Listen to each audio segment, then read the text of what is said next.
away from the hydrant! Put down the tool! Officer, I am a firefighter. I was fixing. You a firefighter? Where's your uniform, your vehicle? I'm off duty. I was jogging. I noticed the hydrant was broken. I'm trained in hydro maintenance. Turn around. Hands behind your back. Crazy! Let's go.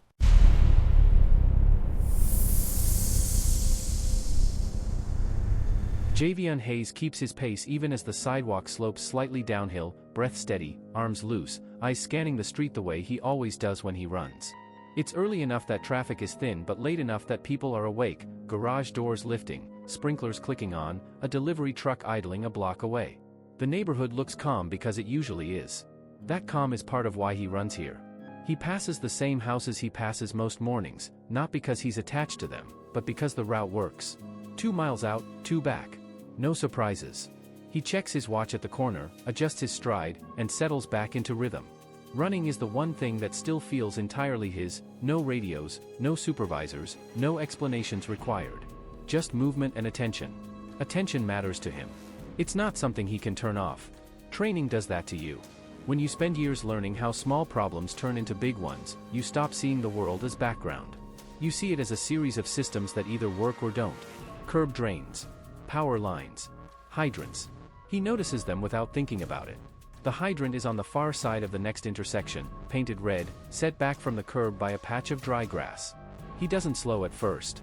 Then something catches his eye, not the hydrant itself, but the way it sits. The angle is wrong. Subtle, but wrong. The cap isn't flush. The base looks like it's shifted. He slows to a jog, then a walk. He doesn't want to overreact. Plenty of things look off when you glance at them while moving. He steps closer, hand on his hip, breathing evening out.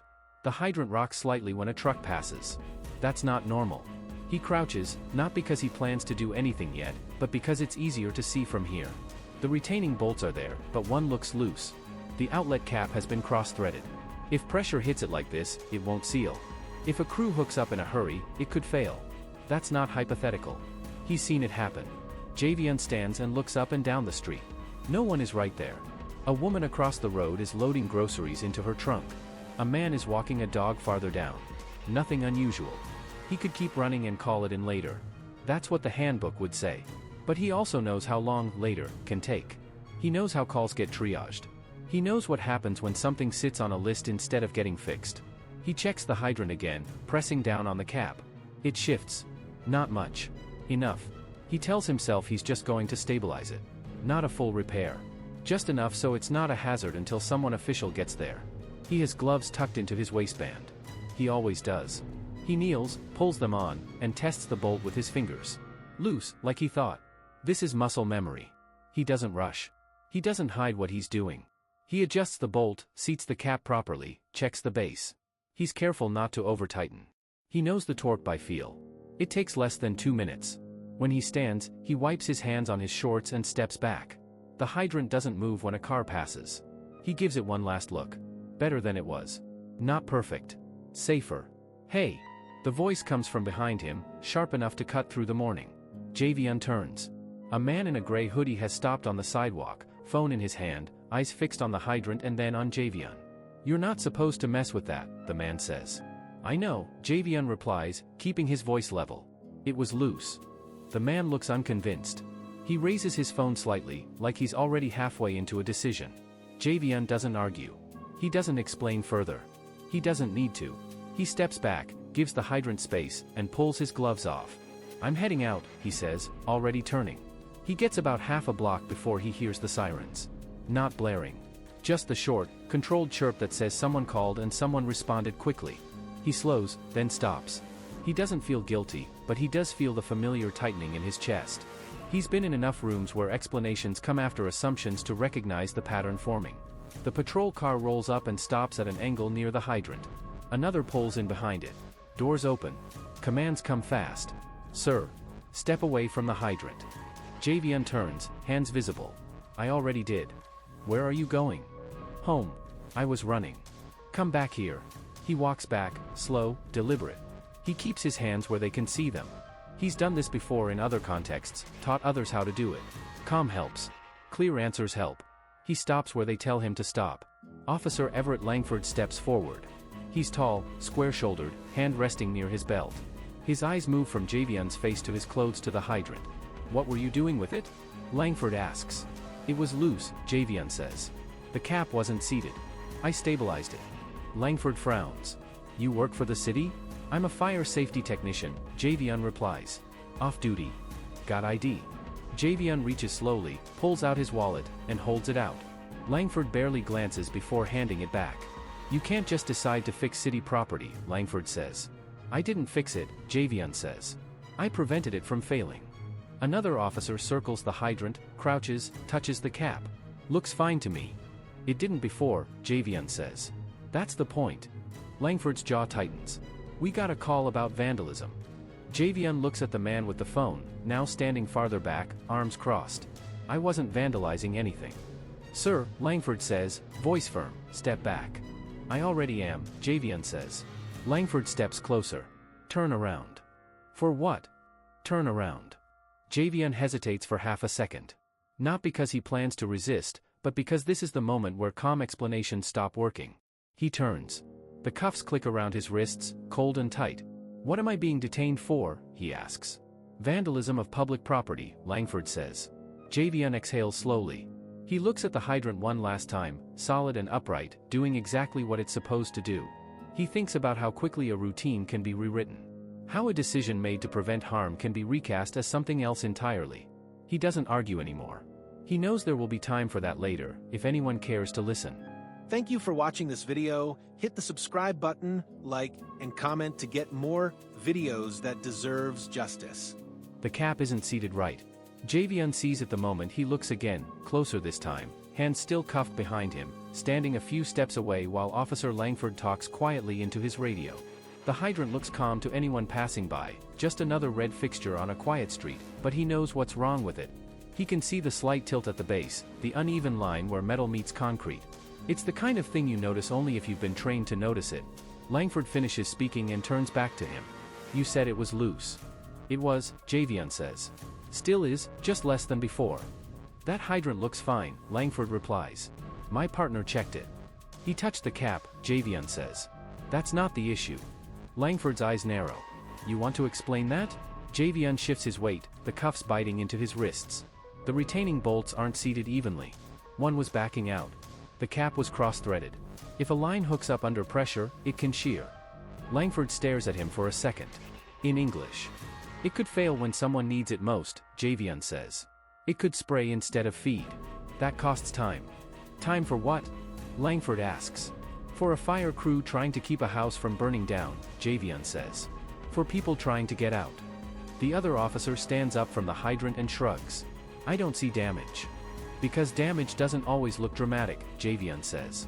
Sometimes it looks like nothing until it isn't. Langford exhales through his nose. You expect me to take your word for that? I expect you to verify it, Javion says. Langford glances back at the hydrant, then at the man with the phone, still watching. We got a call about vandalism. That's what we're dealing with. Vandalism would mean I broke it, Javion says. I didn't. You were manipulating it, Langford says. I was stabilizing it, Javion replies. There's a difference. Langford steps closer, lowering his voice. You don't get to decide that. Javion doesn't respond right away. He looks past Langford, down the street, imagining a different morning. A different call. A truck pulling up fast. Hoses dragged across asphalt. Someone shouting about water pressure. He's seen crews lose precious seconds because of small failures no one thought mattered. This hydrant feeds 3 blocks, he says quietly. 2 apartment buildings. A daycare. Langford pauses. You're saying you were preventing a bigger problem? Yes. And you just happened to have the tools to do that on your jog? I didn't use tools, Javion says. I used my hands. That's not helping your case, Langford says. Javion lets out a short breath. I'm not trying to make a case. I'm trying to explain why this matters. Langford turns away, gestures to his partner. Run the name again. As they wait, a city utility truck drives past the intersection without slowing. Javion watches it go, frustration building under his calm. The system that's supposed to catch these things is slow. That's why he stopped. That's why he didn't just call it in and keep running. You could have called it, Langford says, as if reading his mind. I will, Javion replies. I plan to. After you're done tampering with it? After making sure it wouldn't fail before someone got here, Javion says. Langford's partner looks at the hydrant again, presses down harder this time. The base shifts just enough to notice. "Huh," he mutters. Langford snaps his head over. "What?" "It moves," the partner says. "A little." Javion closes his eyes briefly. "That's what I saw." Langford steps over and tests it himself. The hydrant rocks, subtle but undeniable. "That shouldn't happen," Langford says. "No," Javion agrees. "So why didn't you leave it alone and call it in?" Langford asks, tone sharp again, like he's trying to reclaim control of the moment. "Because calls take time," Javion says. "Because sometimes nobody comes until something goes wrong." Langford straightens. "That's not your call to make." Javion looks at him. "Then whose is it?" The question hangs there. Langford doesn't answer. He looks back at the hydrant, then at the street, then at Javion's cuffed hands. His radio crackles. Dispatch confirms no prior reports on the hydrant. Langford nods, jaw tight. "Copy." He turns back to Javion. "You said you're a fire safety technician." "Yes." "With who?" "County," Javion says. "Training division." "Off duty?" "Yes." Langford studies him, like he's recalculating something. "You understand how this looks." "I understand how it's being framed," Javion replies. "That's not the same thing." Langford sighs. "People see someone messing with city property, they call it in. And you show up assuming the call is accurate," Javion says. "We respond to information we're given," Langford snaps. "And you decide what fits," Javion says, before he can stop himself. Langford's eyes flash. "Careful." Javion nods. "I am." The man with the phone shifts his weight, clearly uncomfortable now. He looks from the officers to the hydrant to Javion's cuffs. "I just thought," the man starts. Langford raises a hand. "We'll handle it." The partner clears his throat. "Maybe we should call Public Works." Langford hesitates. "For what?" "To check it," the partner says. "Cover our bases." Langford looks annoyed, but he nods. "Fine." As they wait, Javion stands there, wrists numb, staring at the hydrant. He thinks about how small the original problem was. A loose bolt. A cap turned wrong. Something that took him 2 minutes to address and now might take hours to untangle. Public Works arrives 20 minutes later. The technician gets out, kneels by the hydrant, tools in hand. He doesn't say much at first. He checks the bolts, the base, the cap.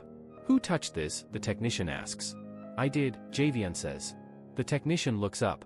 "You know what you're doing?" "Yes," Javion replies. "Fire safety." The technician nods slowly.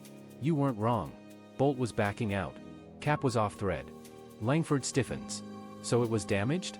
"It was compromised," the technician says. "Not vandalized." Langford's jaw clenches. "Could it have failed?" "Under pressure," the technician says. "Yeah." Silence settles over the group. The hydrant stands there, red and quiet, the center of a storm it never asked for. Langford looks at Javion, then at the cuffs. He doesn't apologize. He doesn't explain. He just says, "We'll sort this out." Javion nods, though the words don't offer much comfort. He knows how these things go. The truth shows up late, after assumptions have already done their damage.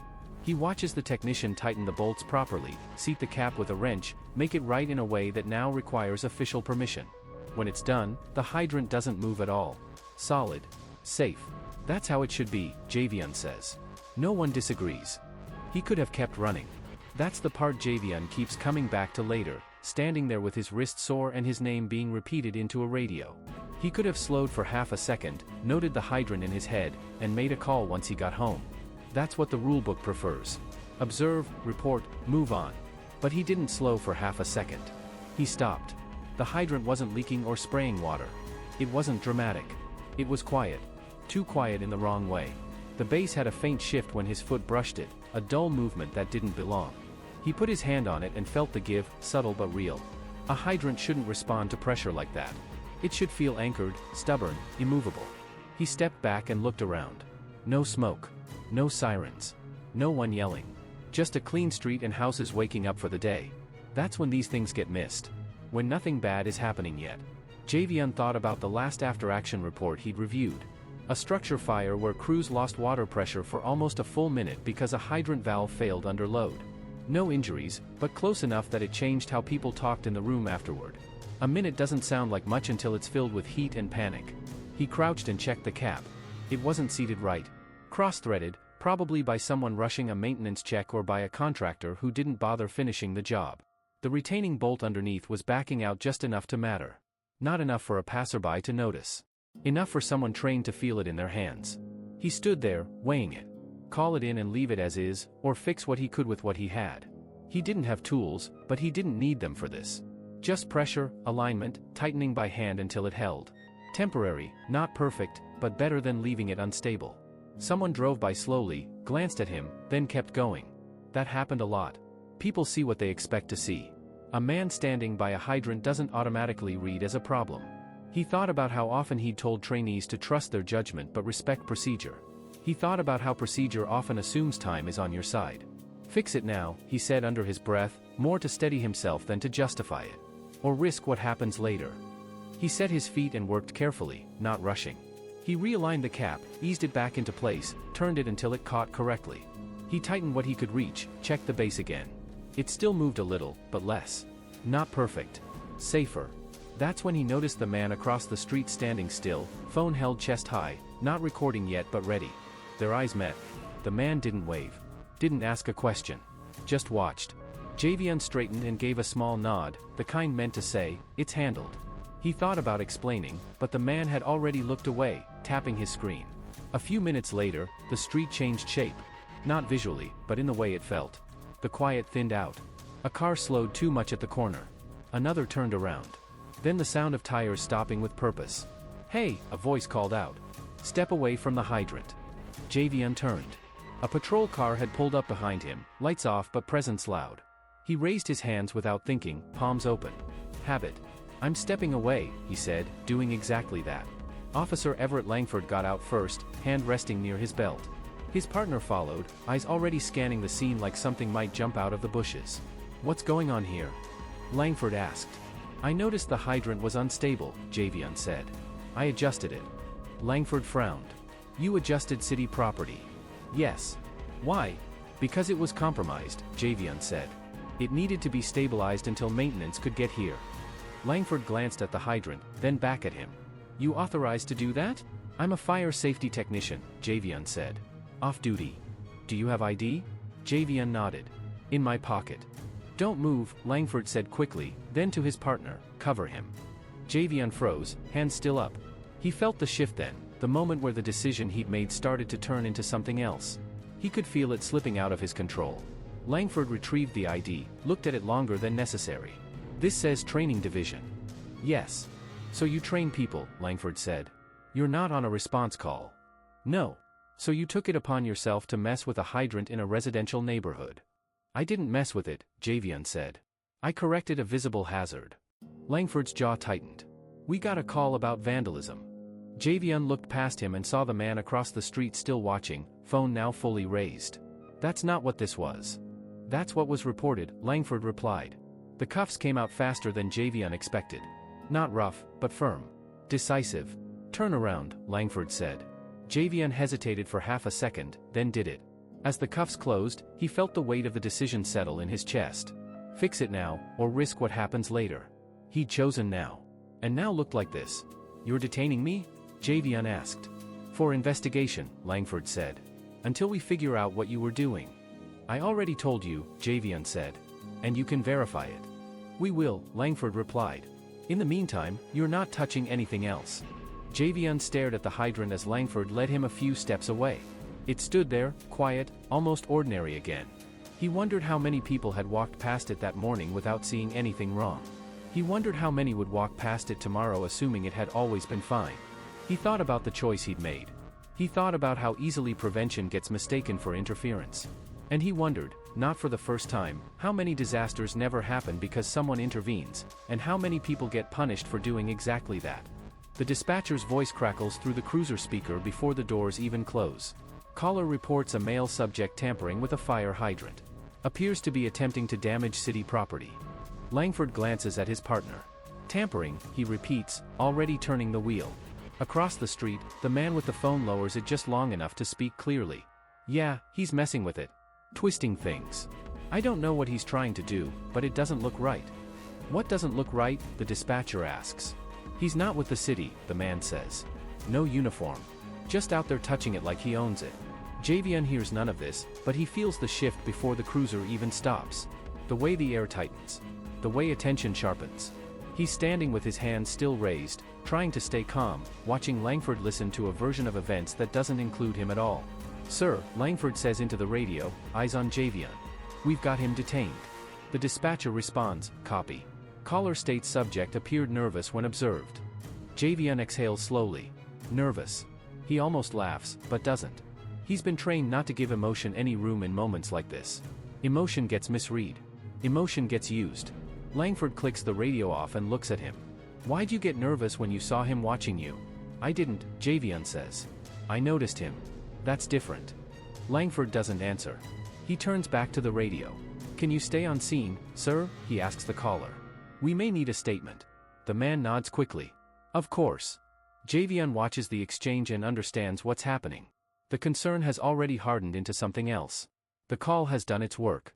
It set a tone that facts now have to fight through. Langford steps closer. "So walk me through it again," he says.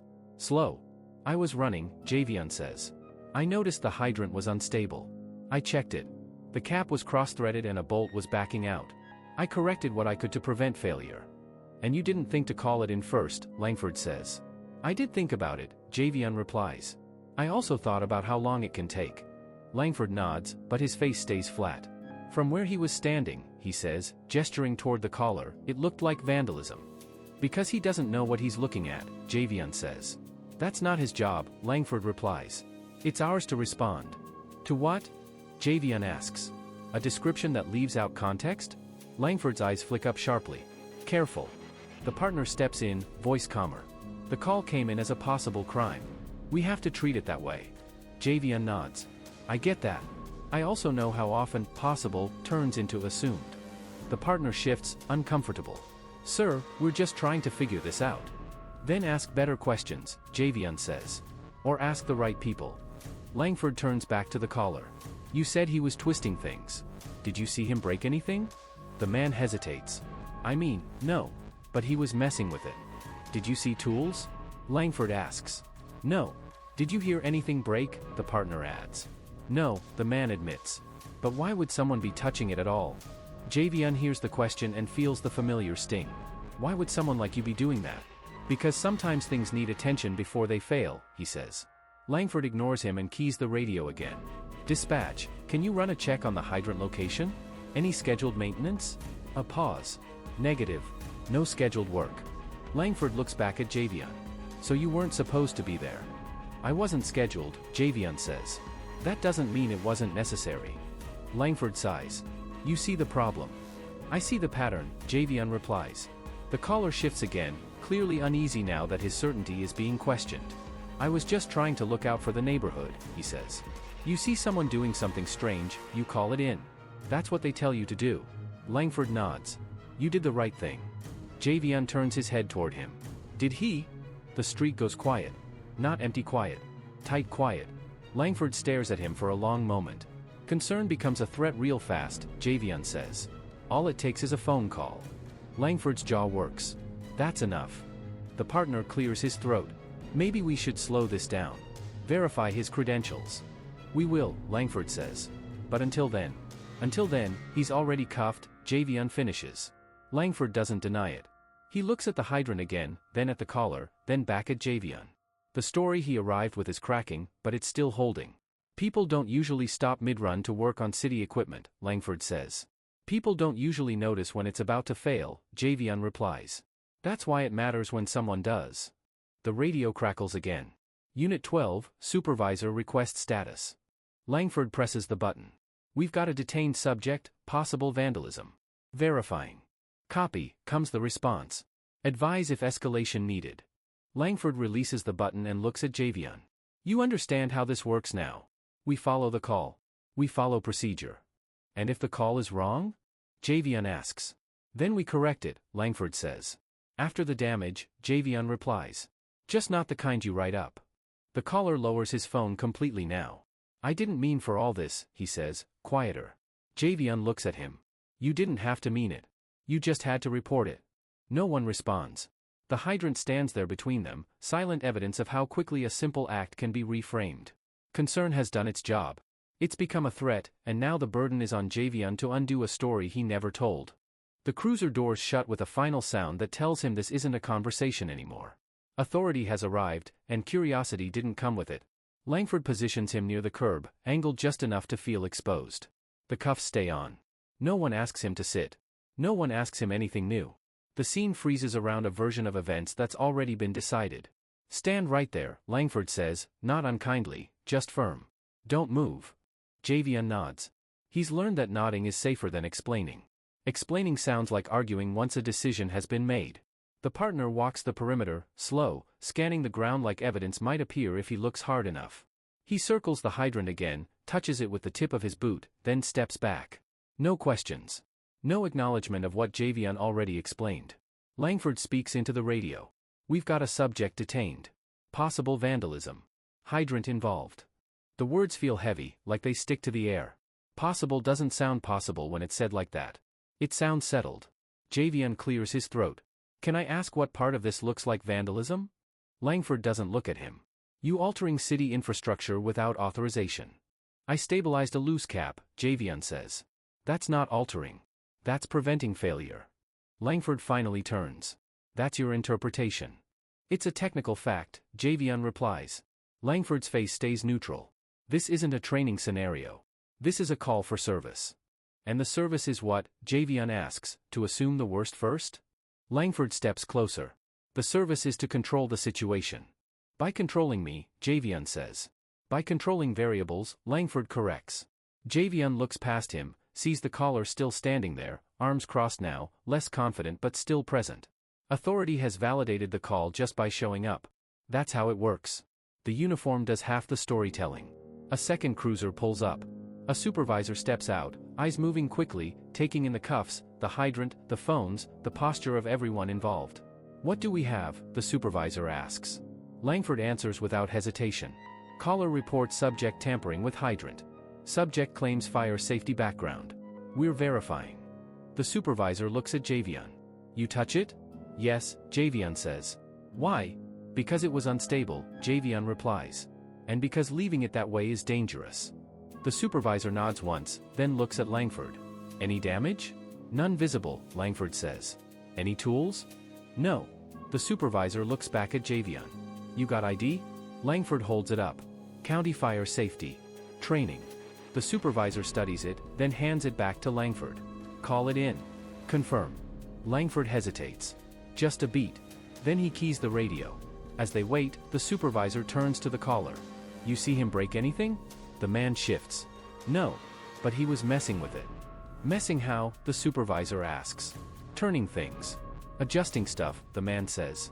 It didn't look right. The supervisor nods, non-committal. Did it look like he was trying to steal something? Damage it?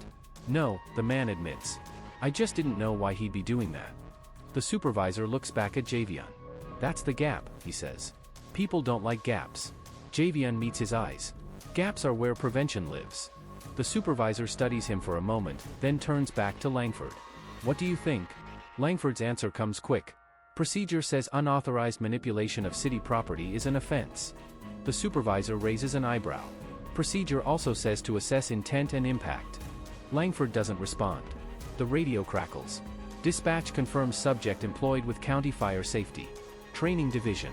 No flags. The supervisor exhales. All right. Langford stiffens. So what now? Now we slow down, the supervisor says. And we reassess. Javian feels something shift, but it's not relief. It's the weight of knowing how close this came to going another way. How easily authority slid in without curiosity, how long it took for basic verification to matter. The supervisor looks at him. You understand why this raised concern. I understand why someone made a call, Javian says. I don't understand why no one asked why before deciding what I was. The supervisor nods. Fair. Langford finally steps back. We still have to document. I know, Javian says. The cuffs stay on for a few seconds longer than necessary. Long enough to remind him that authority doesn't rush to undo itself. When Langford finally unlocks them, he does it without comment. Javian rubs his wrists, looks at the hydrant one more time. It stands there, solid now, the problem addressed, the danger reduced. None of that shows up in the report. Authority arrived without curiosity. Curiosity had to fight its way in.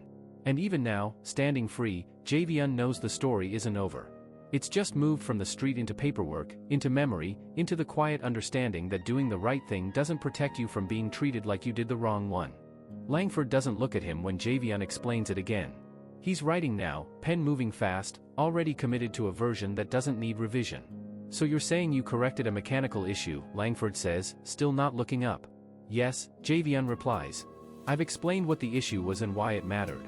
Langford nods like he's listening, then asks, and you understand how that could be interpreted as tampering? It could be interpreted that way if you ignore everything I just said, Javion answers. Langford finally looks up. Watch your tone. My tone hasn't changed, Javion says. Your assumption hasn't either. The supervisor shifts his stance, sensing the tension. Let's keep this professional. It is professional, Javion says. What's not professional is pretending intent doesn't matter. Langford exhales sharply. Intent is hard to prove. Expertise isn't, Javion replies. Neither is the condition of the hydrant. Langford gestures toward it. It's fine now. Because I touched it, Javion says. Silence. The words hang there, inconvenient. Langford flips a page. You could have waited. And if something had happened before maintenance arrived? Javion asks. That's hypothetical, Langford says. So is vandalism, Javion replies. The supervisor raises a hand. All right, enough. But Langford isn't done. You need to understand something, he says, voice lower now. People don't get to take action just because they think they know better. Javion meets his eyes. That's literally how emergency response works. Langford's jaw tightens. Not without authorization. Authorization usually comes after someone notices a problem, Javion says. That's what I did. Langford scribbles harder, like pressure might turn explanation into guilt. From the outside, it looked suspicious. From the outside, Javion says slowly, everything looks suspicious if you start there. The caller clears his throat. I didn't know all that, he says. I just saw him messing with it. Javion turns to him. You saw me trying to prevent something you didn't know how to see. The man looks away. Langford closes the notebook. Here's what's going to happen, he says. We're documenting this as an incident. No charges for now. For now, Javion repeats. That depends on follow-up, Langford says. Follow-up to what? Javion asks. A problem that's already fixed? Langford doesn't answer. He steps back, creating distance without resolving anything. The supervisor gives Javion a look that's meant to smooth things over. You're free to go. Javion nods, but he doesn't move right away. He looks at the hydrant, then back at Langford. You didn't hear me, he says. You heard a call.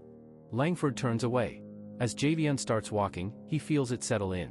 His explanation never stood a chance. Once suspicion took hold, everything he said just became noise around it. The decision was made early. The rest was just paperwork trying to catch up. The officer's grip was firm on my wrist, and the metal of the handcuffs bit into my skin as we stepped out into the street. People were staring, some curious, some horrified, but no one moved to help. I felt the weight of every gaze like a physical pressure on my chest. I didn't even try to explain. There was nothing to say.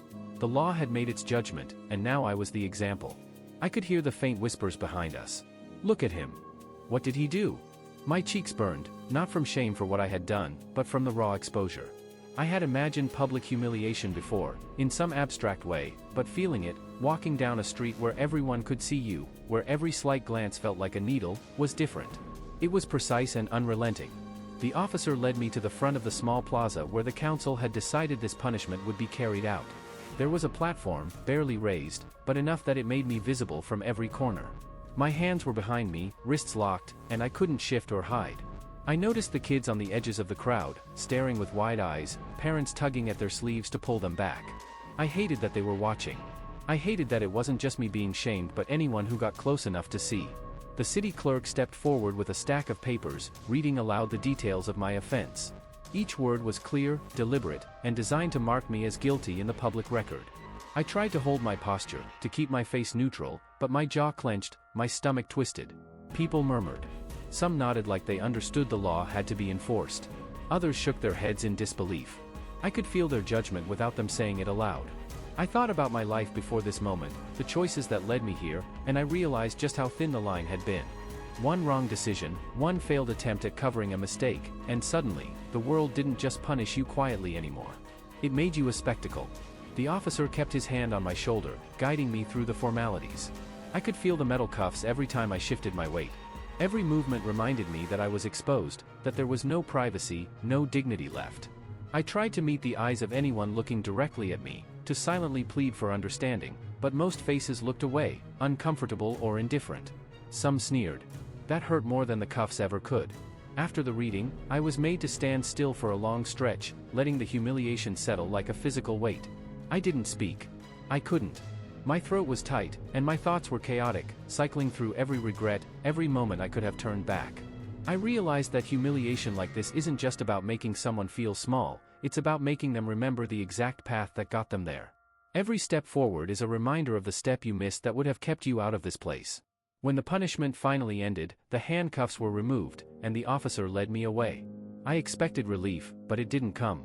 I expected people to forget, but I knew the whispers would follow me, the memory would follow me. The entire city had seen me broken in a controlled, deliberate way, and the lesson they got was meant to linger far longer than my immediate pain. I walked home slowly, feeling the press of invisible eyes on my back. The sun was high, bright, and mocking in its normalcy. People went about their lives, oblivious to the lesson I had been made to endure, but I couldn't shake it. Every glance, every casual passing figure felt like it was cataloging my shame, etching it into something permanent. When I finally closed the door behind me, the emptiness of the apartment was a relief and a torment at the same time. I was alone, but the public memory of me wasn't. The shame wasn't gone, it had simply moved inside me. It would sit there, in quiet moments, in the hollow of my chest, in the way I avoided mirrors for a week afterward. That day taught me more about the power of exposure than any lecture, any warning ever could. The handcuffs weren't just physical, they were a marker of what it meant to be watched, to be displayed, to be judged not just by the law but by the eyes of everyone around you. And that, I realized as I sat in silence, was far heavier than any sentence could ever be. The first message came through on my phone while I was still shaking from yesterday's humiliation. I stared at it, frozen, because I already knew what it would say before I opened it. The official report had arrived. The facts. The truth.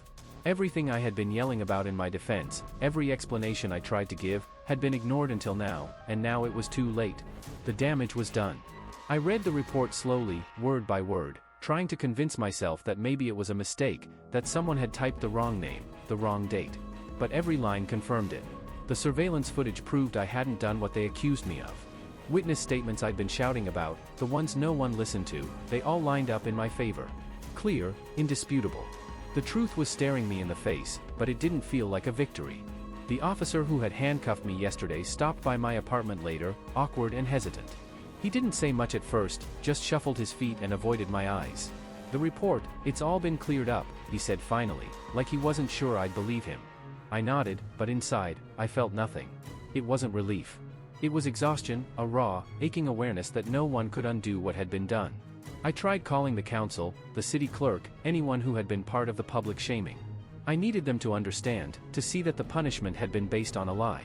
But no one returned my calls. I left messages that went unanswered. I realized that confirmation of the truth didn't automatically repair the harm. It didn't erase the whispers, the stares, the way people had treated me yesterday. The truth arrived too late to matter.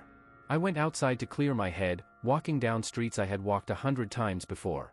Every face in the crowd reminded me of yesterday. People had seen me exposed and guilty, and now the reality wouldn't reach them. No one would go back and change their opinions, apologize, or erase the humiliation. The truth was a private thing, locked in a report no one would ever read.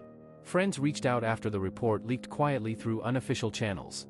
Some tried to comfort me, some tried to joke about it to lighten the weight. But even their words couldn't undo the feeling of being marked. I could see the shock in their eyes when they realized what had happened to me, but it wasn't enough. Their surprise didn't erase my humiliation. It only reminded me that I had been wronged in a world that moves too fast to care about justice once it has delivered punishment. The next morning, I returned to the plaza where I had been shamed. The platform where I had stood, handcuffed and exposed, was empty now, a silent monument to the mistake. I could see the faint marks on the ground, scuffed from shoes, and I remembered the officer's voice reading the charges aloud. No one else was there. No one would ever acknowledge that I had been innocent. The truth might exist, but it had no presence in the world that mattered. I called my lawyer, trying to figure out if there was any way to make the city admit their error publicly. He was cautious, reminded me that legal redress was slow and unlikely to fix the social damage. You can prove you were right, he said, but people's memories don't change. They'll remember what they saw, not what you can show them now. I hung up, letting the phone rest heavy in my hand. He was right. The facts could be documented, confirmed, signed, and notarized, but the public memory had already formed, and it wouldn't shift. I spent hours retracing the steps of what had gone wrong. How the initial complaint had been rushed, how the clerk had misread the witness statements, how the officer had followed protocol without questioning it. Every detail lined up into a chain of errors, each one small, but together catastrophic. It was infuriating, realizing that the system had failed me so completely that even when the truth was there, it didn't matter. At night, I lay awake thinking about how easy it had been for people to believe the worst. How quickly I had been turned from a neighbor, a colleague, a person, into a public example of wrongdoing. The handcuffs hadn't just restrained my wrists, they had bound me to the perception of guilt. And now, even with proof of my innocence, the restraint remained in the minds of everyone who had seen me. I tried to speak about it to my coworkers, the ones who had avoided me yesterday. Some nodded politely, some whispered apologies. But it was hollow. They had witnessed the punishment and adjusted their reality to fit it. The facts didn't change what they had observed. I realized then that the truth has no power once the social act of shaming has happened. Facts matter only to the record, not to the people who watched you fall. The media got hold of the story quietly the next week. A short note, buried in the back of a local news site, mistaken arrest cleared by official report. There were no headlines, no public acknowledgement of the error, no correction issued to the thousands who had seen me shamed. I clicked through, staring at the small paragraph, feeling a bitter sort of emptiness. The truth existed, but it was meaningless in the scale of human attention. I went back to the plaza one last time, just to see it, to feel it again and know I had survived it. The platform was gone, the square was busy with market stalls and pedestrians. No one looked twice at the spot where I had stood. It was as if my experience had vanished. But inside, I could still feel it, the tension in my shoulders, the burn in my skin, the way my eyes had scanned every face for judgment. The truth might have arrived, but it could never erase that memory. I realized something essential in that silence: people rarely act on facts after the fact. The damage happens in real time, and the truth doesn't arrive quickly enough to prevent it. You can show proof, confirm reports, call witnesses, and still feel powerless. Public perception moves faster than reality, and once it locks in, it doesn't care about evidence. That realization burned more than any accusation ever could. Weeks passed, and life moved forward, but I carried the memory like a scar. I didn't talk about it much, except with a few friends who understood the weight of the experience. Every time I passed a crowd or a busy street, I felt the old fear prickling in my chest. It was irrational, because I was cleared, but it was a reflex, an imprint from the day the world had judged me incorrectly and the truth had come too late. Eventually, I started documenting the experience, writing it down, piece by piece. I wanted to understand it, to make sense of the humiliation and the delay of justice. The act of writing was the only control I could reclaim. Facts, confirmation, proof, they were useless in the public sense, but I could hold them for myself. I could remember clearly what had happened and why. I could mark the timeline and hold it as truth, even if no one else would acknowledge it. In the end, the report didn't restore dignity. It didn't undo the stares, the whispers, the feeling of being exposed. What it did do was something quieter. It gave me the knowledge that I was right, that the system had failed me, and that my understanding of the events was accurate. That knowledge was mine alone, and in a world where public opinion can't be corrected after the fact, it was the only thing that mattered. I got the notice while still unpacking the mess of papers from last week's ordeal. Another meeting, this time with the city council, the legal department, and a handful of officers who had been involved in my case. They called it a review, but I knew better. It was a reckoning, an acknowledgement, thin and awkward, that their system had failed. The truth had finally caught up, but only because the backlash had made ignoring it impossible. I walked into that room feeling the same tension I had felt when the handcuffs went on, only now the stakes were different. This was about accountability, or the illusion of it. They started by reading their own mistakes aloud, like rehearsing lines for a play they hadn't meant to perform in public. Misfiled witness statements, misinterpreted evidence, assumptions about intent that weren't there. Each correction felt small, technical, but the pattern was brutal. Every one of those errors had escalated my punishment, amplified the humiliation, and fed the narrative that I was guilty. I wanted to speak, to point out that this wasn't just about clerical errors, it was about bias shaping the story from the start, but I held back. I realized that calling it bias would make them defensive, and defensiveness here was as predictable as it was useless. One officer finally spoke, voice quiet and careful. We followed protocol. It wasn't denial, not entirely, but it was an attempt to contain responsibility. I nodded, letting the words settle. Following protocol doesn't matter when the protocol is built on assumptions, when it treats suspicion as evidence and rumor as truth. The weight of that realization sat in my chest heavier than any handcuffs ever had. The council member at the head of the table flipped through the report, pausing at certain passages. We see now how our processes failed. Your record is being corrected. Measures are being implemented so this doesn't happen again.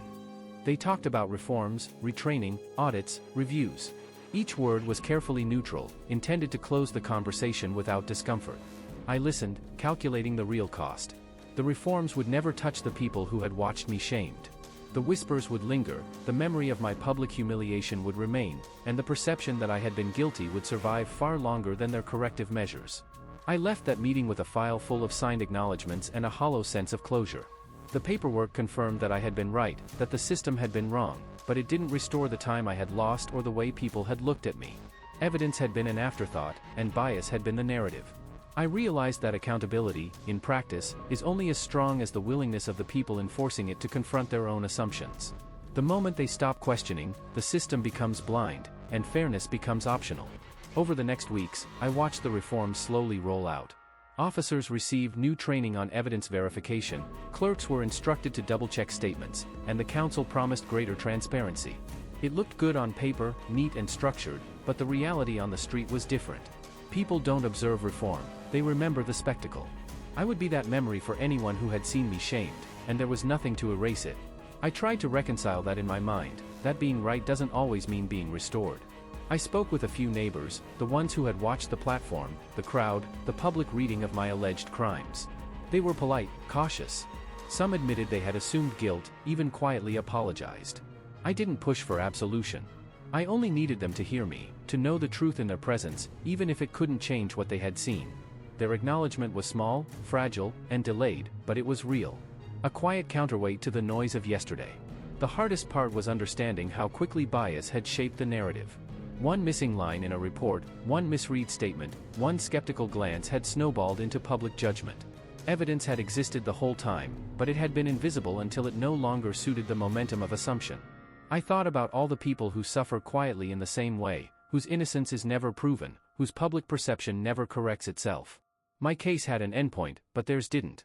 I started keeping a journal, documenting the sequence of events, the delays in truth, the failures in accountability. Writing it down helped me see patterns, recognize the systemic issues behind what had happened to me. Bias isn't always malicious, often, it's practical. It's the way people make sense of information quickly, the way authorities manage risk. But that practicality comes at a cost, the human cost, the cost of misreading accountability, the cost of assuming guilt instead of verifying facts. I shared the journal with a few colleagues in law and policy, hoping they would understand the lesson beyond my personal story. Their reactions were a mix of disbelief and concern. One said, "We see this all the time. Evidence is secondary to narrative because narrative is faster. It's not right, but it's how systems survive." That sentence stayed with me. Survival over truth. Speed over accuracy. And in the middle, the person accused is left exposed, waiting for a correction that may never reach the public consciousness. I returned to the plaza again, almost instinctively, to measure the difference between perception and reality. The square was busy, alive with market stalls, pedestrians, and children playing. No one looked at me twice, but I could feel the imprint of the past in the space. I remembered the officer reading my charges aloud, the weight of the handcuffs, the exact position of every witness, the way my body had stiffened under scrutiny. I realized that lessons about bias aren't learned in reports or reforms, they are felt, in the gut, in memory, in the slow recovery of dignity after it's been publicly stripped. At home, I sat with the official documents confirming my innocence, scanning them like talismans. They were tangible proof that I had been right, but they didn't change the social record. The moment of judgment, once observed by the public, was indelible. I had learned that accountability doesn't always follow evidence. Reform doesn't erase memory. And bias, subtle or overt, can write the narrative before facts are even considered. The lesson stayed with me as I moved through daily life. I noticed the caution in conversations, the careful phrasing when people discussed mistakes or accusations. I observed the speed at which assumptions formed, the slow pace at which truth trickled in afterward. I understood that this was not just about my case, it was about every system, every procedure, every authority that chooses the path of least resistance over meticulous verification. Eventually, I spoke at a small policy workshop, describing my experience to people who could influence future procedure. I didn't frame it as a personal grievance, but as an example of what happens when bias guides action and evidence becomes secondary. I watched their reactions, noted the questions they asked, and realized that awareness is the first, slow step toward change. Truth matters only if people are willing to prioritize it over the stories they want to tell. I still carry the memory of being publicly shamed, of being handcuffed under false assumptions. It surfaces at odd moments, triggered by crowds, by authority, by the smallest echo of scrutiny. But now, paired with the knowledge that I survived, that the evidence existed, and that reforms, however limited, were in motion, I carry a quiet understanding. The cost of misreading accountability is high, but it can teach vigilance. It can teach resilience. And it can teach the hard truth that systems will fail unless those within them remain willing to question their own narratives before assuming guilt. I walk through crowds differently now. I listen differently. I measure assumptions before accepting them. I've learned that bias is not always obvious, that it operates quietly, shaping perception long before facts arrive. And I've learned that when the world acts on bias, evidence becomes an afterthought, arriving only after the damage is done. The lesson is painful, enduring, and real, but at least now, it is mine to remember, and mine to use. Thank you for watching this video. Hit the subscribe button, like, and comment to get more videos that deserves justice.